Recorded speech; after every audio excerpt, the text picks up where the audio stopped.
अच्छा जी, अब ये जो टॉपिक है इसके अंदर 3 चीज़ें हैं। एक तो नंबर 1 रीज़न्स हैं डार्क पास्ट की, वो आपने बतानी है। उसके बाद जो है वो ब्राइट फ्यूचर के जो प्रॉस्पेक्ट्स हैं उसके पीछे फैक्टर्स हैं वो बताने हैं, साथ अपने सॉल्यूशन देने हैं कि वो ब्राइट फ्यूचर हम कैसे कर सकते हैं। आप देखें कि इसके अंदर 3 चीज़ें हैं, तो आप कोशिश करें कि 6-7 पॉइंट हर हेडिंग के नीचे आएँगे। 6-7 उसके अंदर रीज़न्स आ जाएँगे, 6-7 फैक्टर्स ब्राइट फ्यूचर के, और फिर 6-7 जो है आपके इसके आ जाएँगे सॉल्यूशंस आ जाएँगे। ठीक है, तो आपने कोशिश करनी होती है कि अभी प्रैक्टिस के दौरान आपने अराउंड 20 पॉइंट्स आपकी आउटलाइन में होने चाहिए लाज़मी तौर पर। ठीक है, ये आपने याद रखना है तो। लेकिन यहाँ पे एक चीज़ जो एडिशन है, वो ये है कि जब आप सॉल्यूशंस या रिकमेंडेशंस लिखेंगे, तो 2 लफ्ज़ हैं वो आपने सिर्फ़ इस्तेमाल करने हैं, उससे हट के आपने इस्तेमाल नहीं करना। शायद मैंने यहाँ पे लिखा होगा, कहीं पे नहीं है। अच्छा, मैं आपको दिखा देता हूँ। ये है आपके पास एक नंबर 5 हेडिंग देखें आप इसकी कि further strategies are needed to mitigate impacts of कोविड-19 इन पाकिस्तान। यानी कि पाकिस्तान में कोविड-19 के जो इम्पैक्ट्स हैं उसके ऊपर एक एसे था और उसमें हम सॉल्यूशन दे रहे हैं। जब भी आपने आउटलाइन देनी है और उसके अंदर सॉल्यूशन लिखनी है तो आपने शुड और मस्ट यूज़ करना है। This should be done, this must be done, this should be done, this must be done. इसके अलावा कैन है, कुड है, विल है, वुड है, नीड है, कुछ भी आपने यूज़ नहीं करना। इसको देखें नंबर 1 को, the government must improve health care sector through investment and better facilities.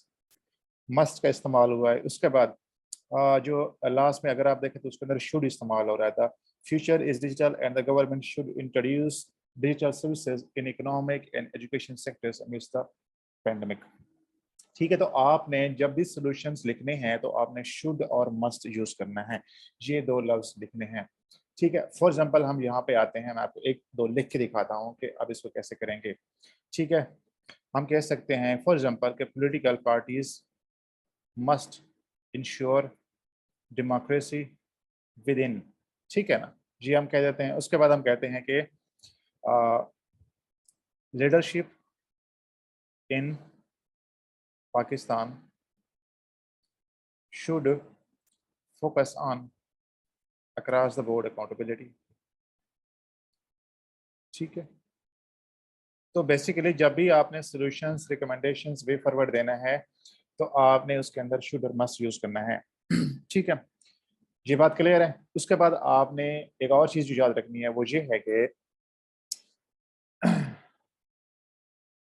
हाँ जी, असर्टिव होना होता है। यानी कि आपने सॉल्यूशन देते हुए शुड और मस्ट यूज़ करना होता है, बिल्कुल। जैसे आप एक पॉलिसी दे रहे होते हैं, आपकी तरफ से एक सॉल्यूशन आ रहा है, आपकी तरफ से जो है वो एक वे फॉरवर्ड आ रहा है, आप उसको इम्पोज़ करना चाहते हैं, तो आपने वही टोन टोन यूज़ करनी होती है।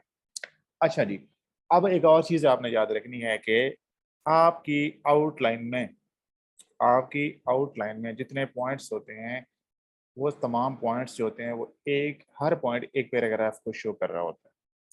फॉर एग्ज़ाम्पल इसी आउटलाइन को देखते हैं, ये आपके सामने है। अब इसमें नंबर 1 क्या आपकी जो इंट्रोडक्शन है, ठीक है? इसका एक पैराग्राफ बनता है। उसके बाद जो आपकी ये दूसरी हेडिंग आ रही है, ये ओवरव्यू टाइप है। इसको अगर आप चाहें इग्नोर कर दें बिल्कुल। नंबर 3 हेडिंग को देखें। अब नंबर 3 हेडिंग है तो इसके नीचे कितने पॉइंट है? 8 पॉइंट्स हैं। तो ये 8 पैराग्राफ बन जाएँगे। जो फर्स्ट पॉइंट है उसका फर्स्ट पैराग्राफ बन जाएगा, दूसरे का 2 पैराग्राफ, फिर तीसरे का, चौथे का, ये सारे पैराग्राफ हैं। तो आपने जब आउटलाइन बनानी होती है, तो उसके अंदर आपने ये ख़्याल रखना होता है कि उसकी जो लेंथ है वो मुनासिब होनी चाहिए। 17 से 18 पैराग्राफ्स आपको चाहिए, तो दैट मीन्स के आपकी आउटलाइन में जो टोटल पॉइंट्स हैं वो 17 से 18 होने चाहिए, कम अज़ कम। ये डिस्क्रिप्टिव एसे के लिए रिक्वायरमेंट है, पेपर की बात हो रही है, ठीक है ना? ये फ़ॉर्मूला इसको आपने याद रखना है। अभी प्रैक्टिस के लिए आप लोग ज़्यादा लिख सकते हैं ताकि आपका कलम चले, आपका हाथ सीधा हो, गलतियाँ करें वो ठीक हों, तो उसके लिए कोई इश्यू नहीं है, आप जितना चाहें लिखें उसके अंदर। मतलब ये कि 17-18 से ऊपर आप लोग लाज़मी किया करें प्रैक्टिस के दौरान। बट ये फ़ॉर्मूला आपने याद रखना है कि जो आपकी आउटलाइन में एक पॉइंट होता है, वो एक पैराग्राफ को शो कर रहा होता है। तो ये 8 पॉइंट ये हैं, ये 8 पैराग्राफ ये बन जाएँगे। अब उसके बाद नंबर 4 हेडिंग के नीचे 3 पॉइंट्स है, 3 पैराग्राफ ये बन जाएँगे, 8 और 3 11। उसके बाद नंबर 5 हेडिंग है, उसके नीचे 3 पैराग्राफ, 3 पॉइंट्स हैं, तो ये 3 पॉइंट्स ये बन जाएँगे। यानी कि तकरीबन 14 पैराग्राफ्स ये बनते हैं। अच्छा, अगर कोई हेडिंग दी गई हो और उसके नीचे कोई सब पॉइंट ना हो, जैसे फॉर एग्ज़ाम्पल ये नंबर 2 हेडिंग है, ठीक है ना। ये नंबर 2 हेडिंग है, तो इसके नीचे हमने कोई सब पॉइंट नहीं लिखे, जैसे कि हमने तीसरी हेडिंग के नीचे लिखे हुए हैं। तो अगर कोई हेडिंग है और उसके नीचे सब पॉइंट नहीं है तो वो क्या होगा, वो एक पैराग्राफ होगा। समझ आइए बात की, यानी कि बेसिकली ये जो नंबर 2 हेडिंग है ये एक मुकम्मल पैराग्राफ बन जाएगा, हमारा पैराग्राफ इसी के ऊपर बन जाएगा। ठीक है, तो इसको भी हम गिनते हैं। अब जी मैं आपको क्यों बता रहा हूँ, ये इसलिए बता रहा हूँ कि जब आपने सोल्यूशंस लिखने होते हैं और अगर आपसे ना पूछा गया हो, आपसे ना कहा गया हो, बट आपने लाजमी देना है। और उसको देने का तरीका ये है कि आप सिर्फ ये लिख सकते हैं कि जैसे मैंने यहाँ पे बताया था आपको कि ये जो आपने लिखे थे सॉल्यूशंस रिकमेंडेशंस, ठीक है, यहाँ पे तो आपने जो है प्रॉपर्ली उसको लिखा है। अगर आपसे ना पूछा गया हो तो उसका देने का तरीका ये है कि आप हेडिंग देंगे। जैसे फॉर एग्जाम्पल नंबर 4 हेडिंग है द वे फॉरवर्ड, इतना लिख के आपने इसको अंडरलाइन कर देना है मार्कर से, जस्ट बिफोर योर कंक्लूजन, बस इतना सा लफ्ज लिख देना है और ये आपका एक पैराग्राफ बन जाएगा। जितने भी सॉल्यूशंस आप देना चाहेंगे, जितने भी आपके पास आइडियाज होंगे कि एक टॉपिक के ऊपर आपने कुछ सॉल्यूशन देने हैं, कोई प्रपोजल्स देने हैं, कोई पॉलिसी पेश करनी है, वो इसी एक पैराग्राफ के अंदर आप कर सकते हैं। अभी के लिए इतना याद रखना है, वो पैराग्राफ के अंदर जब हम जाएंगे मजीद डिटेल में तो हम इंशाल्लाह डिस्कस करेंगे उसको। ठीक है, अब अगर आउटलाइन के हवाले से कोई कन्फ्यूजन है, कोई सवाल है, तो आप लोग पूछ सकते हैं। ठीक है, तो मैंने ये सोचा है कि अभी के लिए जो है वो आज आपको एक क्लास में एक और आउटलाइन करवाएंगे। ठीक है, और जो आपका इंट्रोडक्शन का लेक्चर है वो कल पे जाएगा। ठीक है, इंट्रोडक्शन जो है वो हम कल करेंगे। अभी हम एक आउटलाइन लेंगे, एक टॉपिक लेंगे और उसकी हम यहाँ क्लास के अंदर ही प्रैक्टिस करेंगे उसकी। मैं अभी स्क्रीन शेयरिंग ऑफ कर रहा हूँ 2 मिनट के लिए, मैं टॉपिक निकाल लूँ, कोई सवाल वगैरह है? हाँ जी, अगर प्रॉस एंड कॉन्स पूछे तो वो ही देने हैं आपने। ठीक है, मुझे एक टॉपिक देखने दें कि कौन सा टॉपिक आपको जो है वो प्रैक्टिस करवाना है अभी क्लास में। श्योर।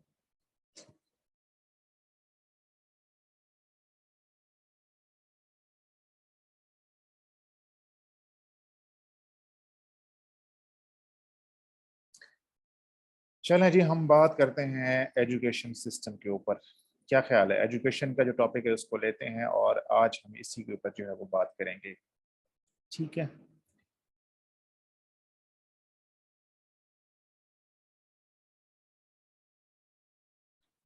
मुझे ये देखने देंगे।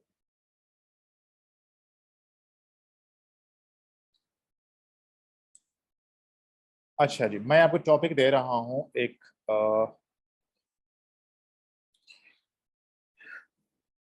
हाँ जी, क्या सवाल पूछा है सर? इसमें फर्क तो नहीं पड़ता कि एक हेडिंग में सब हेडिंग ज्यादा हो और दूसरे हाँ, इसमें कोई फर्क नहीं पड़ता, बट ये चीज़ इंपॉर्टेंट होती है, आगे जाके इसको हम डिस्कस करेंगे कि सम टाइम आपके पास अ, दो चीज़ें पूछी गई होती हैं, सम टाइम जो है वो एक ही चीज़ पूछी गई होती है या सम टाइम तीन चीज़ें पूछी गई होती हैं। फॉर एग्जांपल, जैसे आपका टॉपिक था कि global warming causes effects and solutions, अब तीन चीज़ें पूछी गई हैं तो इसमें आप बैलेंस कर सकते हैं, 4 5 6 4 5 6 जितना चाहें कर सकते हैं। कुछ ऐसे ऐसे होते हैं जिसके अंदर दो चीजें पूछी गई होती हैं और उसमें आपको सम टाइम खुद से कोई ना कोई चीजें ऐड करनी पड़ती है। उसके अंदर आप एक हेडिंग दे सकते हैं, उसके नीचे एक या दो पॉइंट आप ऐड कर सकते हैं, वो एडिशनल होता है। अब वो चीजें जो है वो हम जब डिफरेंट टॉपिक्स को करेंगे ना इंशाल्लाह, उसकी आपका स्ट्रक्चर मुकम्मल होगा, उसके बाद आपको जो है वो इसका अंदाजा होगा। ठीक है, अच्छा सर, अब आपने major heading reasons, major heading उसके नीचे sub heading in form of sentences की हैं, लेकिन इससे पहले की जो जो आउटलाइंस इसमें सब headings are in form of phrases instead of. Suhel, समझ नहीं आई, आप ऑडियो बोलना चाहते हैं बोल सकते हैं आप। पेरेंट हेडिंग देते हैं और सब हेडिंग, हाँ यार ये होता है, फॉर्मेट इस्तेमाल होता है। अच्छा, चले हम इस पे थोड़ा सा बात कर लेते हैं कि ये हम सेंटेंसेस क्यों यूज करते हैं आउटलाइन के अंदर। मैंने आपसे कहा था कि जैसे कि मैं आपको दिखाता हूँ। ठीक है, देखें ये आपके पास आउटलाइन है। ये जो है हेडिंग्स है, नंबर 3 हेडिंग को देखें ये फ्रेज की फॉर्म में है, नंबर 4 को देखें ये फ्रेज की फॉर्म में है, नंबर 5 को देखें ये फ्रेज की फॉर्म में, बट इनके जो नीचे हैं वो सेंटेंसेस हैं। अब हम सेंटेंसेस क्यों लिखते हैं, इसकी क्या रीज़न है, हम फ्रेज क्यों यूज़ नहीं करते? देखें, जब आप आउटलाइन बनाते हैं और आउटलाइन आप ऐसे में लिखते हैं और अपने ऐसे स्टार्ट करते हैं तो सबसे पहली चीज़ जो एग्जामिनर देखता है वो आपका क्या होती है, आउटलाइन होती है। तो आपकी आउटलाइन को पढ़ने के बाद वो बहुत सारी चीज़ें जो है वो उसके माइंड में बनती हैं, इंप्रेशन बनता है। लाइक आपका जो लैंग्वेज है वो कैसी है, नंबर वन, क्या आपको मुकम्मल कमांड हासिल है, आप करेक्ट और राइट किस्म की जो लैंग्वेज है, एडिकेट किस्म की लैंग्वेज है, वो लिख सकते हैं कि नहीं लिख सकते। नंबर टू, जो आप बात कहना चाहते हैं वो उसके लिए आप किस तरह के वर्ड सिलेक्शन कर रहे हैं, वो ठीक है कि नहीं है, कॉन्टेक्स्ट के अकॉर्डिंग है कि नहीं है, वर्बोसिटी तो नहीं है कहीं पे, कहीं आप गलती तो नहीं कर रहे। उसके अलावा ये कि जो आपके आइडियाज़ वगैरह हैं, जो पॉइंट्स हैं, आप उसमें डिस्कस करेंगे वो कैसे हैं। दैट मीन्स कि जब एग्जामिनर आपकी आउटलाइन को पढ़ता है और आपके इंट्रोडक्शन पे मूव करता है, तब वो आपके बारे एक इंप्रेशन बना चुका होता है। और अगर आपकी आउटलाइन के अंदर सेंटेंसेस लिखे गए हैं, तो दैट मीन्स कि आपने उसके अंदर एक मुकम्मल लैंग्वेज इस्तेमाल की है। सेंटेंसेस जो लिखे होते हैं ना, उसके अंदर वर्ब भी होता है, हेल्पिंग वर्ब भी होता है, सारा कुछ डाइवर्सिटी होती है। अगर आप जस्ट फ्रेज यूज करते हैं तो उससे आपकी लैंग्वेज का जो अंदाजा है वो नहीं होता कि आप सेंटेंस स्ट्रक्चर किस तरह का यूज कर रहे हैं, आपकी लैंग्वेज कैसी है, कमांड कितनी है कि नहीं है, ये चीज़ें क्लियर नहीं होती। बट सेंटेंसेस यूज करने से आप आउटलाइन के अंदर सारी चीज़ें जो है एग्जामिनर को दिखा रहे होते हैं। उससे क्या होता है कि जब आपकी सारी चीज़ें ठीक होती हैं, करेक्ट होती हैं और आपने एक लॉजिकल वे में आउटलाइन बनाई हुई है, रेलेवेंट भी है, तो जब आपका इंट्रोडक्शन वो जाता है उसके ऊपर, तो वो आपके साथ थोड़ा सा सिंपैथेटिक हो चुका होता है। तो दैट मीन्स कि वो आपको बेसिकली जो है वो पास करने की जो है वो फेवर में होता है, अगर आप आगे जाके कोई गलती नहीं करते। तो इसीलिए आप हमेशा जो है वो सेंटेंसेस यूज़ करें। मैंने हमेशा ही सेंटेंसेस यूज़ किया और कभी इशू नहीं हुआ इसके हवाले से। ठीक है, ये बड़ा एक सेफ किस्म का और आसान किस्म का ऑप्शन है। ठीक है। अब क्लियर है ये बात सेंटेंसेस के हवाले से। जी सुहेल, आपको समझ आ गई इस बात की? ठीक है। अच्छा जी, चले हम टॉपिक लेते हैं एजुकेशन वाला। ठीक है, इसको मैं यहाँ पे जो है वो निकालता हूँ। टॉपिक लेते हैं हम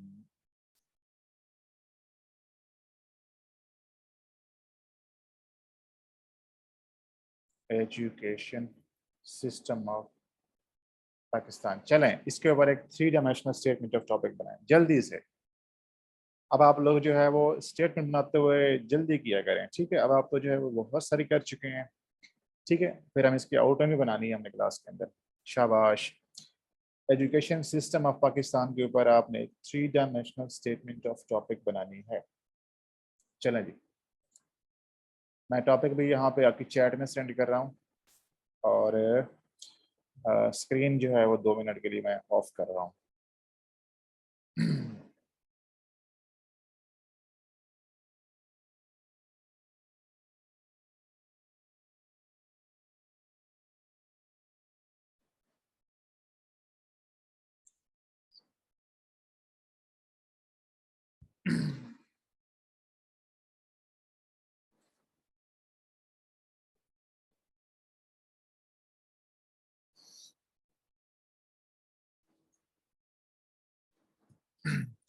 शाबाश शाबाश, स्टार्ट हो जाए सारे लोग। स्टेटमेंट ऑफ टॉपिक बनाए अपनी अपनी। Education system of Pakistan.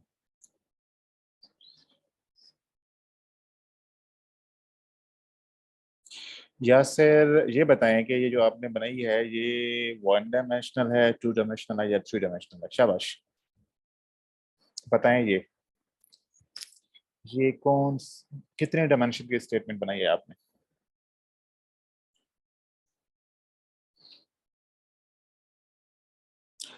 तीन वाली कैसे है, मुझे बताएं जरा। शाबाश, एक्सप्लेन करें कि ये थ्री डायमेंशनल कैसे है।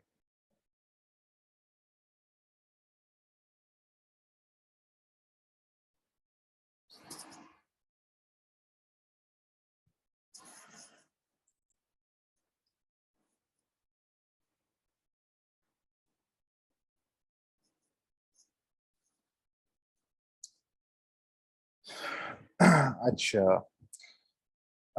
First challenges, second control and third measures. Control में और मेजर्स में क्या फ़र्क है?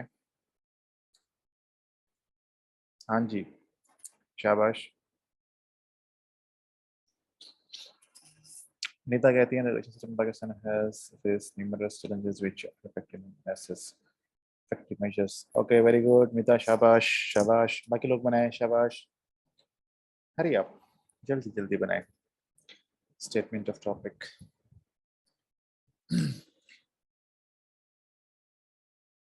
हाँ जी यासिर, बिल्कुल ये टू डायमेंशनल है। आपने जो है वो ये कहा है कि चैलेंजेस की बात की है और उन चैलेंजेस को निपटने के लिए आपने सॉल्यूशंस की बात की, मेजर्स की बात की, तो ये टू डायमेंशनल है। अच्छा जी, ज़ैनब कहती है Pakistan system is a long one with 5 levels and it is purposeful. Zainab क्या हो गया आपको? आपको स्टेटमेंट ऑफ टॉपिक अभी तक आपको जो है इसमें ये गलती कर रहे हैं आप। ज़ैनब दोबारा बनाएं, शाबाश। एक करेक्ट किस्म की और रेलिवेंट किस्म की और 3 डायमेंशनल स्टेटमेंट ऑफ टॉपिक बनाएं। वो चीज़ें लिखनी होती हैं स्टेटमेंट के अंदर जिसके ऊपर आप ऐसे कर सकते हैं। अब मैं आपके अगर स्टेटमेंट को लेता हूँ, आप कहते हैं the Pakistani education system is a long one. अब आपकी स्टेटमेंट के अंदर एक एक लफ्ज जो होता है मीनिंगफुल होता है। एग्जामिनर आपको उस पर फेल या पास कर रहा होता है, ठीक है। अब आपने जो स्टेटमेंट बनाई है इसमें आप क्या लिखेंगे अपने ऐसे के अंदर, मुझे नहीं समझ आ रही, ठीक है ना। तो आप इसके अंदर, आपके पास एक ओपन एंडेड ऐसे है तो आप उसके अंदर आसान चीज़ें लेकर आए। आप कहें कि पाकिस्तान का जो निज़ाम तालीम है उसमें बहुत सारे मसाइल हैं या वो कामयाबी के साथ जो है वो डेवलप नहीं हो सका ड्यू टू सम रीजंस, और जिसकी वजह से मुल्क के ऊपर बहुत से असरात हुए हैं। लेकिन अगर आप कुछ स्टेप्स ले जाए तो वो ठीक हो सकता है। तो ये बड़ा एक लॉजिकल और बड़ा आसान से जो है वो आप इस डायरेक्शन में जा सकते हैं अपने हिस्से को लेकर, ठीक है ना। तो आपने अपने स्टेटमेंट के अंदर वो चीज़ें लेकर आनी होती हैं जिसके ऊपर आप लिख सकते हैं, जिसके ऊपर आप बोल सकते हैं, बात कर सकते हैं। अमानुल्लाह कहते हैं the education system of Pakistan is in a state of crisis hence needs urgent. Amanullah ये टू डायमेंशनल है, 3 डायमेंशनल बनानी है आपने। जी आपने जो है इसमें क्राइसिस की बात की है और सॉल्यूशंस की बात की है, साथ है आप इसके इफेक्ट्स हैं वो भी ऐड करें ना, तब जाके ये 3D बनेगी आपकी, ठीक है। शाबाश। फातिमा कहते हैं system Pakistan has many ups and down since its inception. There are many factors behind the slow growth of education system which challenge to gators. Fatima ये भी टू डायमेंशनल है, ठीक है ना, कि पाकिस्तान का जो एजुकेशन सिस्टम है there are many factors behind the slow growth of education system, ठीक है। मैनी फैक्टर्स हैं स्लो ग्रोथ के पीछे जिसकी वजह से सब नुकसान, कुछ नुकसान हो रहा है, ठीक है। और इसी के लिए जो है वो कुछ मेजर्स या स्टेप्स की जरूरत है। अच्छा जी, अनम कहती हैं the education system Pakistan is facing numerous challenges but effective measures and timely implementation strategy can lead the system to better future. Anam आपके भी टू डायमेंशनल है, ठीक है, शाबाश। कोशिश करें इस बात को समझें कि 2 डायमेंशनल और 3 डायमेंशनल में क्या फ़र्क होता है, ये मैं बहुत क्लियरली और डिटेल में बता चुका हूँ आपको। नरीना कहती हैं education system is flourishing in Pakistan slowly however it is continuously lot of challenges. शाबाश, बिल्कुल ठीक है। आपने ये कहा है कि स्लोली कर रहा है तो ज़ाहिर है उसके पीछे फैक्टर्स हैं, ठीक है। अब वो जो है वो उसके अंदर कुछ चैलेंजेस भी मौजूद हैं लेकिन कुछ स्टेप्स ले तो बेहतर हो सकते हैं। शाबाशी 3D है। इजाज कहते हैं education system of Pakistan has always been in doldrums which has affected the mass has therefore a multifaceted, very good, शाबाश, ये है 3 डायमेंशनल स्टेटमेंट। हारिस कहते हैं education system of Pakistan is at divisional level in 3 tiers of education. ये mention करने की जरूरत नहीं है Haris, 3 tiers of education system की that exist in the country, progressive measures और ये अभी भी 2 डायमेंशनल है। यासिर कहते हैं education Pakistan is facing various challenges, these challenges affect education quality. Yes बिल्कुल ठीक है, however it can be controlled through better effective measures, ठीक है, शाबाश। अच्छा जी, बेलोल कहते हैं education Pakistan is on verge of becoming obsolete, there are numerous reasons behind this, however if ठीक है, लेकिन स्टिल जो है मुझे लग रहा है ये बेलोल आपकी जो है वो 2D में है। अब अगर आप ये बता रहे हैं कि रीजंस हैं तो फिर उन रीजंस के कुछ इफेक्ट्स भी आप साथ ऐड करें, देन उसके बाद सॉल्यूशंस आएंगे इसके, फिर जाके ये 3D बनती है। सोहेल कहते हैं पाकिस्तान एजुकेशन सिस्टम जी, कोई बोल रहा है? जी अच्छा जी, सर। हाँ जी जी बताएं। सर अगर ऑब्सोलीट के रीजंस बंदा इसमें डिस्कस कर ले तो फिर 3D बन जाएंगी ना सर, कि किस तरह वो ऑब्सोलीट बनती जा रही है।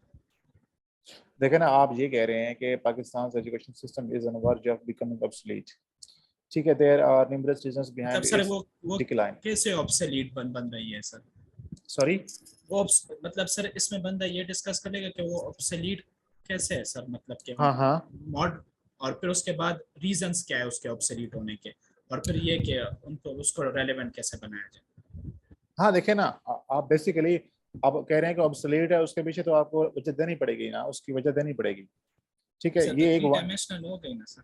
नहीं नहीं नहीं नहीं नहीं नहीं, यही तो बात आपको समझाने की कोशिश कर रहा हूँ। देखें, जब आपने कहा कि Pakistan education system has become obsolete, ठीक है ना, तो अगर आपको ऑब्सोलीट को साबित करना है तो उसका एविडेंस देना पड़ेगा। अब आपने उसके पीछे रीजन डिस्कस करनी है कि ऑब्सोलीट होने के क्या रीजंस हैं। ये एक डायमेंशन हो जाएगी आपकी, ठीक है ना। उसके बाद आप कह रहे हैं कि अगर हमने इंटेलिजेंस निकलना है तो हमने उसके कुछ सोल्यूशन देने हैं।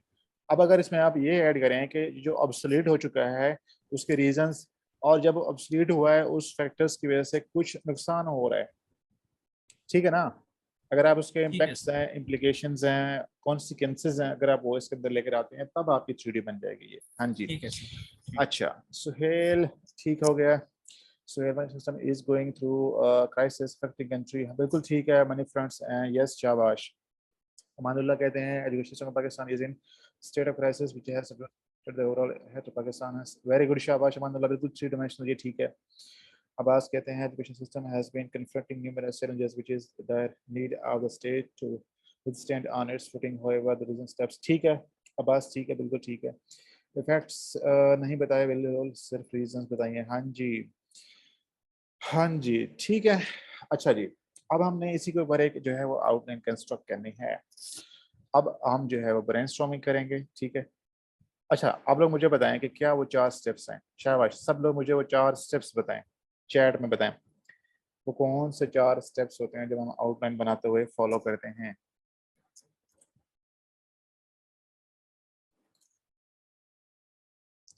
इकट्ठे बता दें सारे। शाबाश।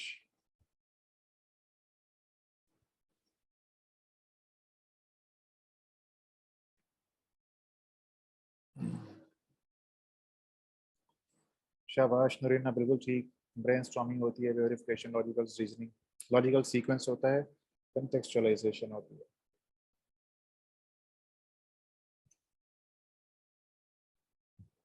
ठीक है, शाबाश, ठीक हो गया, ठीक हो गया, ठीक हो गया। अच्छा जी, अब हम एक काम करते हैं, हम एक बनाते हैं स्टेटमेंट इसी टॉपिक के ऊपर, ठीक है। हम कहते हैं कि मैं अभी आपके साथ जो है स्क्रीन शेयर करता हूँ।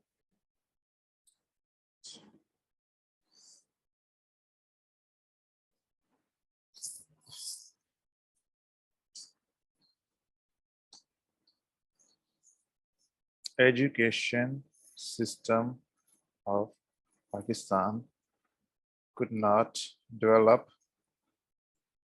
due to some reasons which as a result have affected the country in numerous ways. However, set of practical reforms can help improve this education system. ठीक है, ये आपके पास एक 3 डायमेंशनल स्टेटमेंट ऑफ टॉपिक है। Number 1 आपने क्या बात की है कि पाकिस्तान का जो एजुकेशन सिस्टम है it could not develop due to some reasons, कि इतना मेच्योर, इतना क्वालिटी वाला या इतना बेहतर नहीं हो सका, उसके पीछे कुछ रीजंस हैं। और जब वो क्वालिटी नहीं रही तो ज़ाहिर है उसकी वजह से कुछ इफ़ेक्ट्स हो रहे हैं उसके।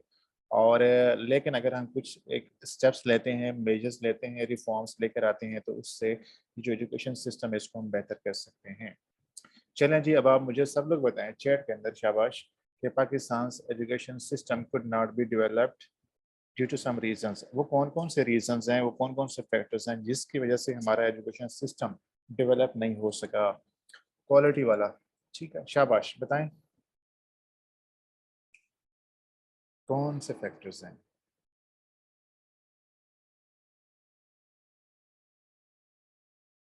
सब लोग बताएं, शाबाश। कौन कौन से वो फैक्टर्स हैं जिसकी वजह से पाकिस्तान का जो एजुकेशन सिस्टम है वो डेवलप नहीं हो सका। हाँ जी, एब्सोल्यूट कंटेंट, ठीक है। डिफरेंट स्कूलिंग सिस्टम, अच्छा। आवाज़ आती है, किसको आवाज़ आती है? अब्बास, ऑब्सोलीट कंटेंट है, डिफरेंट स्कूलिंग मीडियम्स हैं, आउटडेटेड करिकुलम है, करप्शन है, education was never the priority of, very good Anam, शाबाश। ठीक है, अच्छा मैं यहाँ पे लिखता हूँ आपके सामने जो पॉइंट्स हैं। ये एक मिनट, इसको मैं इसके बजाय से पेजेस में खोल देता हूँ।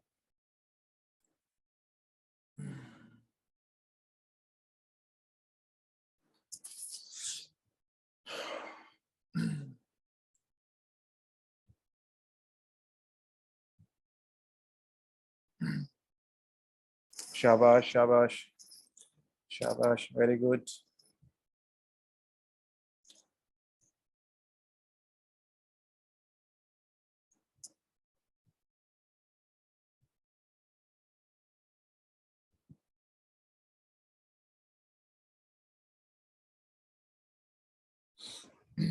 अच्छा जी,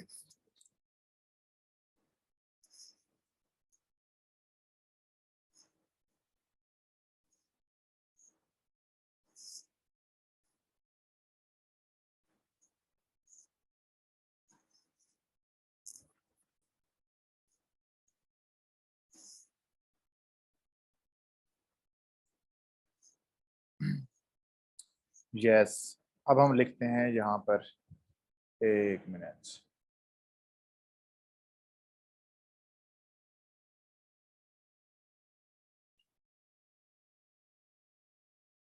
अब हम यहाँ पे लिखते हैं ये जो आप लोगों ने पॉइंट्स बताए थे कि multiple education system, multiple education systems.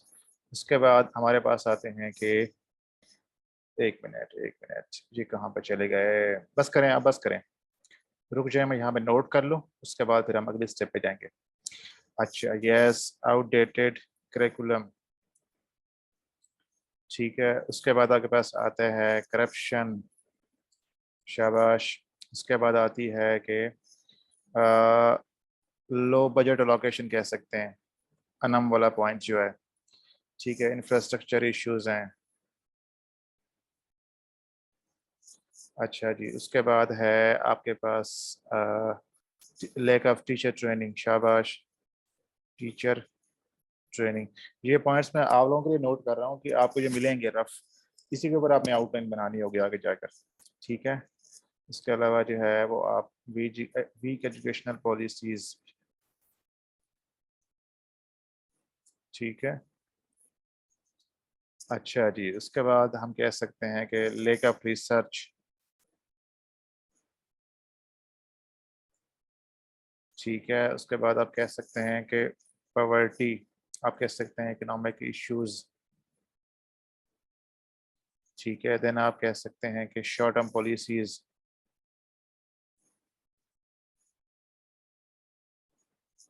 ठीक है। एक मिनट, इसको जो है टेक्स्ट को चेंज करने दें, कलर इसका, ठीक है। ये हो गया आपका जो है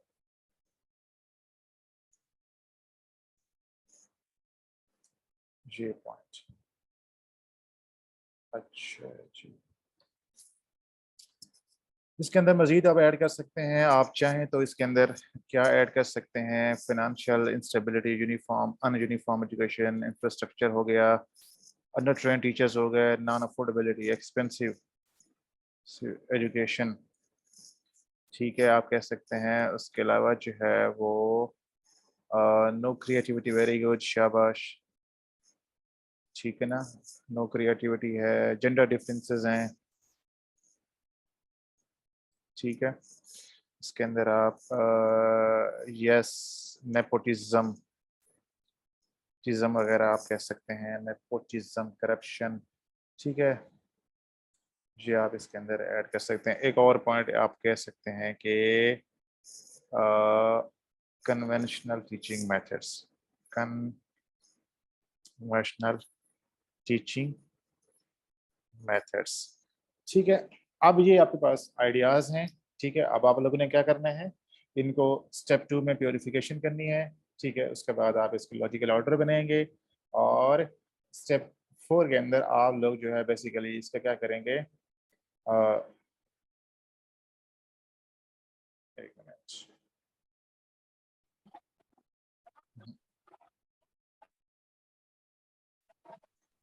आप इनको जो है वो सेंटेंसेस बनाएंगे आप इनके, ठीक है। तो अब आप बनाएं, शाबाश।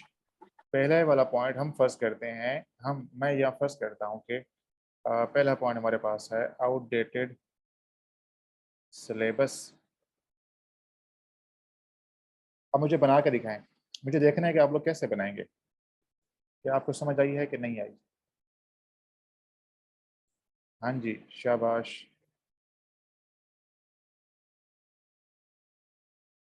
शाबाश शाबाश, बनाएं। स्टेटमेंट ऑफ टॉपिक से जोड़ना है आपने इसको, ठीक है। और आपने जो है वो सेंटेंस बनाना है। ये नीचे क्यों नहीं आ रहा?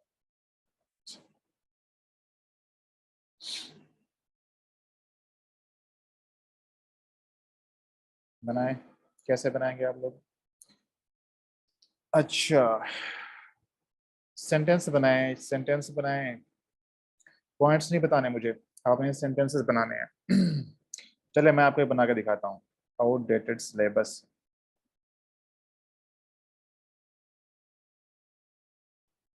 ठीक है। इसको हम कहते हैं कि outdated syllabus did not allow Pakistan to have a quality education system, ठीक है। इसी तरह अब आप दूसरे पॉइंट पे बनाए, हम कहते हैं दूसरा पॉइंट जो है फॉर एग्जाम्पल यहाँ पे हम लिखते हैं वो है आपका लो बजट एलोकेशन। शाबाश, बनाए जल्दी से इसके ऊपर बनाए। लो बजट एलोकेशन के पॉइंट के ऊपर सब लोग सेंटेंसेस बनाए, शाबाश, ताकि आप लोगों के हाथ सीधे हो जाएं। हाँ जी, शाबाश। वैसे बिल्कुल ठीक है, बिल्कुल ठीक है निता, शाबाश। नॉट रिवाइजिंग सिलेबस, ठीक है। सुहेल ठीक है, एहसास ठीक है, जैना बिल्कुल ठीक। हाँ जी, इसके ऊपर बनाए कि लो बजट एलोकेशन।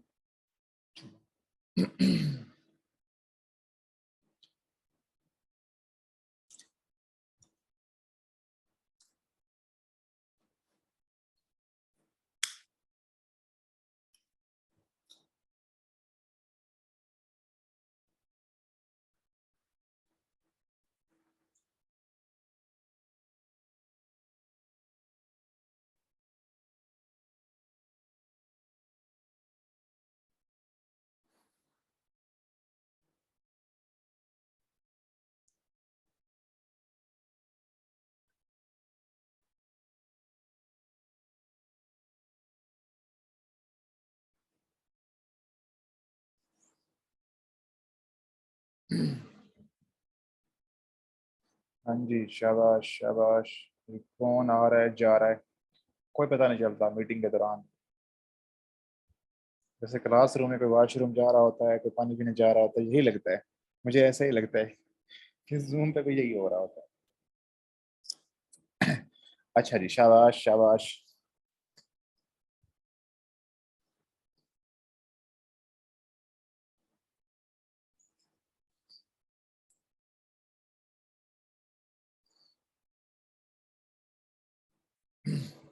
बिल्कुल वेरी गुड, शाबाश। सब लोगों के ठीक बना रहे हैं, ठीक बना रहे हैं, सब लोग ठीक बना रहे हैं। सिस्टम डिसेबल, ठीक है, बिल्कुल ठीक है निदा। हाँ जी, one of the reasons of system Pakistan is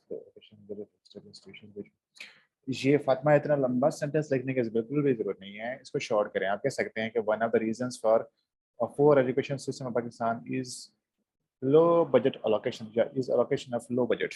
बस इतनी सी बात करनी है आपने।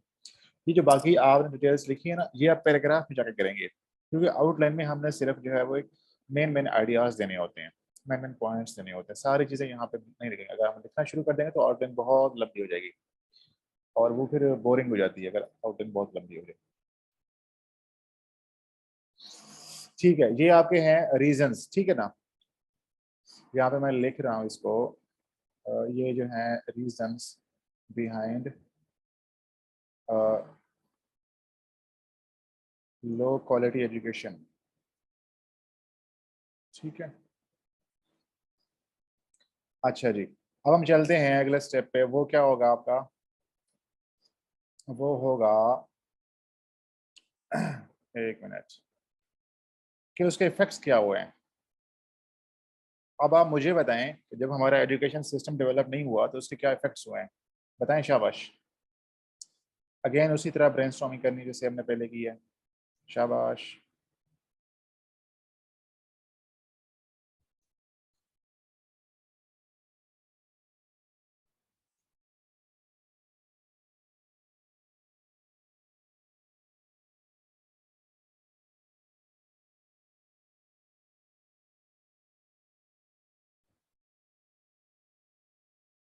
हाँ जी, लेक ऑफ क्रिटिकल थिंकिंग, शाबाश, बिल्कुल ठीक है। कंपेटिटिवनेस का इशू है, अनएम्प्लॉयमेंट है, नो न्यू एंटरप्रेन्योर्स हैं, पोर ह्यूमन रिसोर्सेज हैं। शाबाश शाबाश।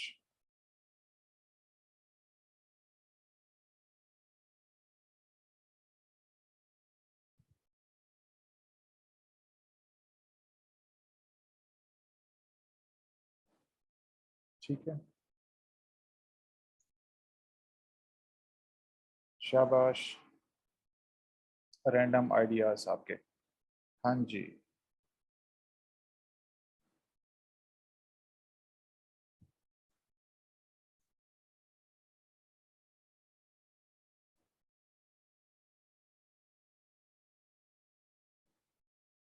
अच्छा जी, शाबाश, वेरी गुड।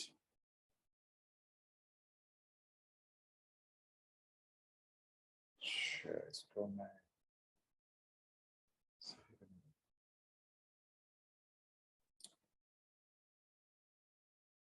हाँ जी, ठीक है, रुक जाएं आप लोग, अब रुक जाएं।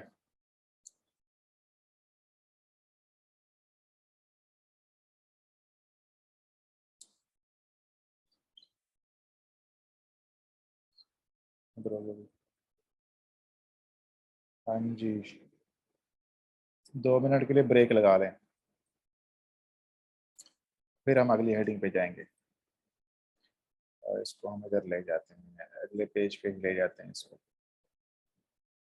सारों को।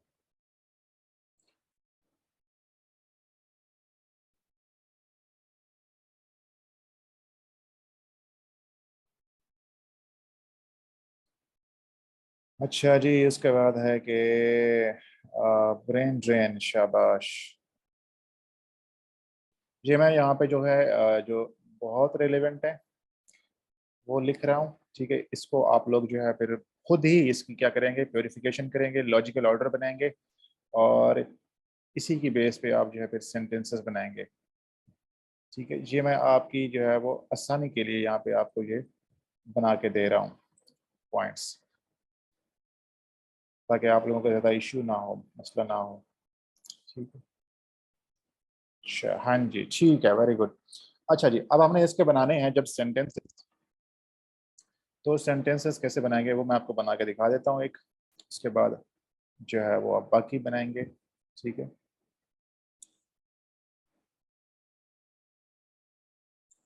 अच्छा जी,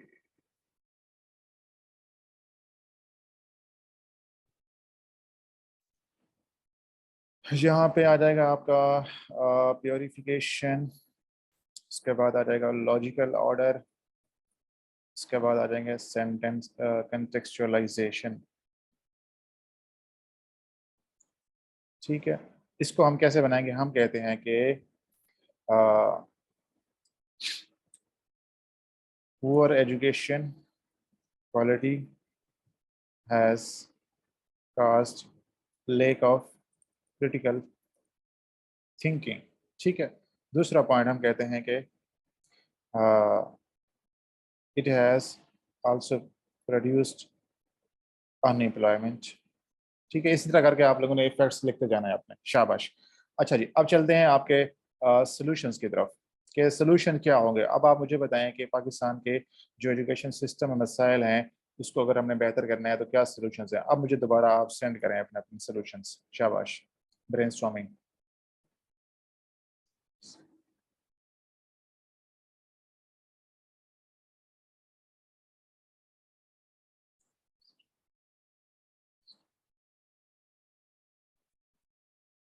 शाबाश।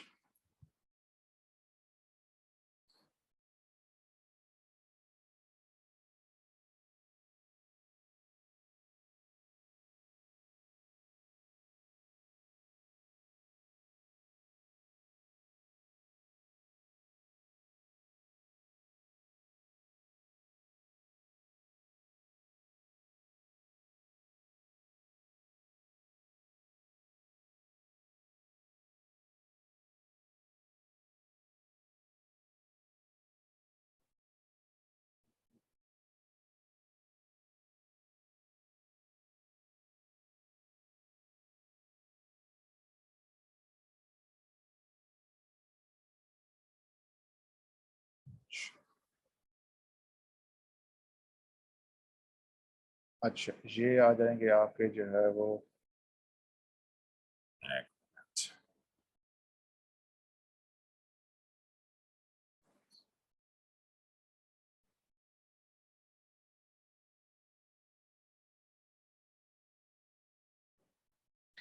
यहाँ पे आ जाएंगे रैंडम आइडियाज, उसके बाद आ जाएगी प्योरिफिकेशन, फिर आ जाएगा लॉजिकल ऑर्डर, और आ जाएगा कंटेक्चुअलाइजेशन। हाँ जी, अब आप लोग क्या कहते हैं, अब मुझे देखने हैं आपके सॉल्यूशंस। अच्छा जी,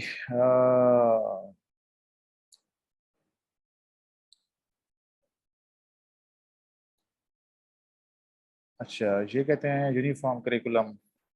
चलो हम इसको फॉर एग्जांपल ऐड कर लेते हैं कि पहला पॉइंट है जी यूनिफॉर्म एजुकेशन, इसके बाद क्वालिटी एजुकेशन, ठीक है जी। इसके बाद हम कहते हैं कि एडुकेट विद लोकेशन, शाबाश, ठीक है। इसके बाद हम कहते हैं कि जेंडर इक्वलिटी रेगुलर बॉडी, ठीक है, शाबाश शाबाश। अच्छा, उसके बाद हम कहते हैं कि टीचर ट्रेनिंग, ठीक है। उसके बाद जो है वो हम कहते हैं इम्प्रूव इंफ्रास्ट्रक्चर, शाबाश, ठीक है। उसके बाद हम कहते हैं कि मोर पॉलिटिकल विल, ठीक है, ठीक है। उसके बाद कहते हैं कि लॉन्ग टर्म पॉलिसी इम्प्लीमेंटेशन, ठीक है। उसके बाद हम कहते हैं चेक्स एंड बैलेंस, ठीक है, ठीक है। टीचर्स एग्जामिनेशन सिस्टम, ठीक है, वेरी गुड। ये आप इसके अंदर जितने ऐड करते जाएंगे तो ये होते जाएंगे, ठीक है ना, अकाउंटेबिलिटी वगैरह। और इसके अंदर जी अब आप इसके सेंटेंसेस बनाएंगे, तो पहला सेंटेंस कैसे बन जाएगा कि हम कहते हैं क्वालिटी या सॉरी बजट लोकेशन की, हम कहते हैं कि the government should invest more in the in education system, should spend more budget on education, ठीक है। दूसरा पॉइंट बन जाएगा, हम कह सकते हैं कि checks and balances, there must also be a proper system of checks and balances for performance improvement, ठीक है। ये इस तरह करके आप लोग जो है वो जो मैंने स्टाइल बताया शुड और मस्ट का, वो आपने सॉल्यूशंस लिखने हैं। ये बात क्लियर है? ये आपके जो है क्या हो जाएंगे, सॉल्यूशंस हो जाएंगे। ये मैंने यहाँ पे आपको जो है वो लिख के दे दिए हैं। इसी ये आपके साथ मैं अभी शेयर कर देता हूँ। इसी को लेकर आपने थ्री डायमेंशनल आउटलाइन मुकम्मल तौर पर बना के लानी है कल के लिए, यही आपका टास्क होगा, ठीक है ना। यही आपको फाइल मिलेगी और इसके अलावा आपको कुछ भी नहीं मिलेगा। कोई चीज़ पूछनी हो, कोई सवाल हो तो आप पूछ लें आप। जी शाबाश। हाँ जी, मजीद आप इसके अंदर ऐड कर सकते हैं। हाँ जी, बस ये आपने कोशिश करनी है कि 20 तक करीब पॉइंट्स लिखें, 5-6 जो है एक हेडिंग के नीचे आप आना चाहिए। Single national curriculum is really a solution, ये एक बड़ी डिबेट है। इसके ऊपर जो है वो कहा जाता है, देखें सिंगल नेशनल करिकुलम जो है मैं नहीं समझता कि ये इतना बड़ा सोल्यूशन है हमारे इस एजुकेशन सिस्टम का। नंबर वन, एक तो हमारी जो डाइवर्सिटी है उसे ख़त्म कर देगा। आप मतलब हर यूथ को या हर जो एक ग्रेजुएट है यूनिवर्सिटी का या कॉलेज का, उसको एक जैसा बनाना चाहते हैं, ठीक है। उसके अलावा जो एसएनसी है उसका focus more on religious education, ठीक है। उसके ऊपर भी जो है कंसर्न्स है, particularly when it comes to minorities. For example अभी जो हमारा चल रहा था एसएनसी से पहले, उसमें जो हमारी इंग्लिश की बुक्स हैं या इवन दूसरी बुक्स हैं उसके अंदर रिलीजियस कंटेंट कम है, बट अब एसएनसी के जरिए वो जो है हमारे जो जनरल सब्जेक्ट्स हैं इंग्लिश का है, उसमें जो है वो इस्लामिक कंटेंट ज़्यादा कर दिया गया, तो वो जो नॉन मुस्लिम्स हैं माइनॉरिटीज़ उनको पढ़ना पड़ता है, ठीक है। उसके अलावा के जो बजट सॉरी जो करिकुलम डेवलपमेंट होता है ना, basically it is the domain of provinces after the 18th amendment, ठीक है। ये उसकी फंडामेंटल वायलेशन है हमारे कॉन्स्टिट्यूशन ऑफ पाकिस्तान है उसकी, ठीक है। तो इसके अंदर कुछ चैलेंजेस हैं इसके अंदर, बट अब जो नई हुकूमत आई है उसने इसको बिल्कुल ऑल टुगेदर जो है वो रेप अप कर दिया है। मेरे ख्याल से अब इसको इम्प्लीमेंट नहीं करेंगे। सो इसमें प्रॉब्लम्स तो हैं, इसको मजीद जो है बेहतर हो सकता है इसके अंदर, लेकिन ये सोल्यूशन नहीं है कोई, ठीक है। हमें मजीद ओवरऑल देखा जाए ना तो ये बड़ी डिबेट है पाकिस्तान का एजुकेशन सिस्टम कैसे बेहतर हो सकता है। वी नीड मोर टाइम, हमें जो है वो टाइम की ज़रूरत है अभी, हमें इस पे इन्वेस्ट करने की ज़रूरत है। देखें पिछले 14 सालों में अगर आप दो लेटेस्ट जो आपका इकोनॉमिक सर्वे था उसमें अगर आप उठा के देखें तो पिछले 14 सालों में हमारा जो लिटरेसी रेट है इट इज़ स्टेगनेंट एट 58-59%। मतलब हमने पिछले 15 सालों में लिटरेसी रेट में 1% भी इजाफा नहीं किया। मतलब दिस इज़ रियली अनफॉर्चुनेट और बहुत ही एक सॉरी स्टेट ऑफ अफेयर्स है। तो इस तरह के बहुत सारे मसाइल हैं जो बोटलनेक्स हैं, जो मेन चैलेंजेस हैं, उस पर काम किया जा सकता है, उनको अगर एड्रेस करें तो जो है बेहतर हो सकता है। यार कासिम को हम आएंगे उसके ऊपर बात करेंगे, उसके ऊपर सीरियस जर्नी की बात करेंगे हम इंशाल्लाह। ठीक है ना, अभी थोड़ा सा ये जो चीज़ें हैं ना चल लें। आपको बहुत शौक है लेकिन जो है बहुत सारे बच्चे हैं उनको कंसर्न्स हो सकते हैं कि उनके एग्जाम करीब है, तो मैं चाह रहा हूँ कि ये चीज़ें जो पहले हैं वो कर लें हम। जैसे हमारा ऐसे का स्ट्रक्चर मुकम्मल होगा, आर्गुमेंटेटिव मुकम्मल होगा, फिर हम जो है वो बाकी क्लासेस आगे होंगे, उसके अंदर हम जाके डिस्कशन करेंगे आप लोगों के सवाल। हाँ जी, यस, अब आप पूछ जल्दी से पूछ लें जो सवाल पूछने हैं। अस्सलाम वालेकुम सर। वालेकुम सलाम।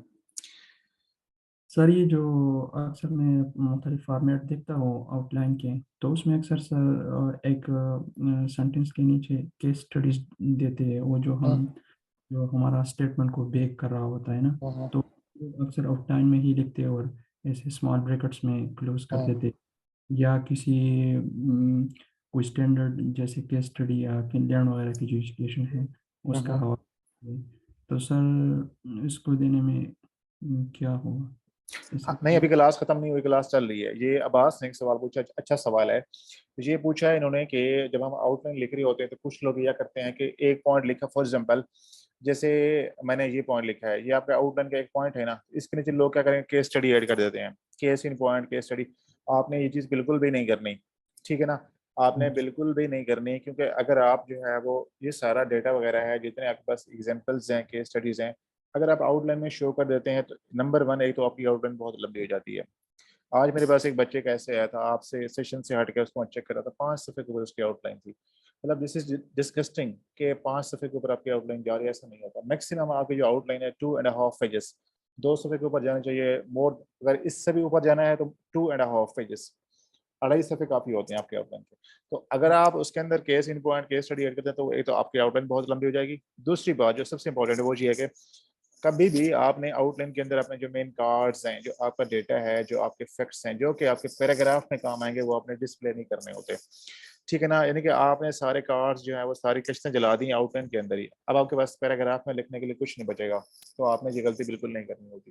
तो वो जो आपके पास एग्जाम्पल्स होती हैं, केस स्टडीज होती हैं, डेटा होता है, केस इन पॉइंट होता है, कुछ भी होता है, वो आप पैराग्राफ में यूज़ करेंगे। वो मैं कुछ सिखाऊंगा कि कैसे हम उसको बड़ी इंटेलिजेंट वे के अंदर हम उसको यूज़ कर सकते हैं। तो आपने आउटलाइन के अंदर सिर्फ जिस तरह मैंने आपको स्टाइल बताया यही फॉलो करना है आपने, ठीक है। बस ये अच्छा सबके सर, लिए आप क्लियर हो जाएगा, सबको क्लियर हो जाएगा। दूसरा क्वेश्चन ये है, जो आउटलाइन में हम सेंटेंस लिख रहे होते हैं ना, आपकी तो आवाज़ कम आ, दोबारा बताएं। ये जो आउटलाइन हम सेंटेंस बेस कर रहे होते हैं ना सर, हम्म। तो इसमें एक इशू ये आता है कि जो हम सेंटेंस लिखते हैं आउटलाइन में, वही तो हमारा पैराग्राफ में टॉपिक सेंटेंस भी होता है। तो ये कुछ सर रिपीटिशन टाइप नहीं होती वर्डिंग की सर? अभी आपको लगता होगा कि ये रेपुटेशन हो रही है क्योंकि अभी आप जो है बिल्कुल बेसिक लेवल पे हैं, मतलब इस स्टाइल के साथ आप अभी शुरू कर रहे हैं। आप आपको ये फील आती होगी, सब बच्चों को आती है, मुझे भी आती थी। लेकिन जब आप स्ट्रक्चर मुकम्मल कर चुके होते हैं और आपकी ऐसे कमांड आती है तो आपके पास जो टॉपिक्स होते हैं वो इतने सिंपल नहीं होते, वो डाइवर्सिफाइड टॉपिक्स होते हैं, तो उसके अंदर ये इशू बिल्कुल भी नहीं आता। तो आपको ये फील नहीं होगा कि उसके अंदर आपकी जो है वो रेपिटेशन हो रही है। अगर रेपिटेशन होती भी है कोई इशू नहीं है। इवन मैंने 2020 या 2021 का एक ऐसे का टॉपिक था, उसके ऊपर एक बड़े मशहूर टीचर है, उनकी आउटलाइन देखी थी। उनके जो यानी कि आउटलाइन में सेंटेंस लिखे हुए थे, 12-15 पॉइंट्स थे उनके, और तमाम पॉइंट्स के जो फर्स्ट 4 to 5 वर्ड्स थे वो सेम टू सेम चल रहे, सेम टू सेम चल रहे थे।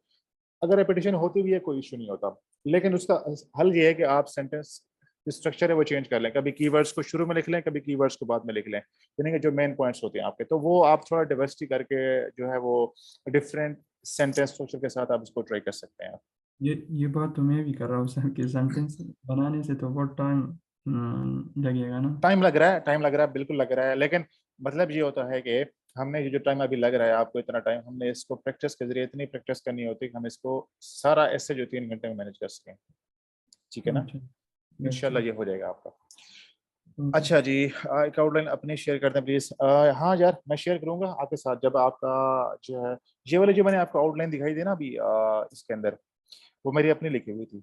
मैंने लेक्चर के दौरान आपको एक कोविड-19 के ऊपर एक आउटलाइन दिखाई थी, वो मेरी ही लिखी हुई थी।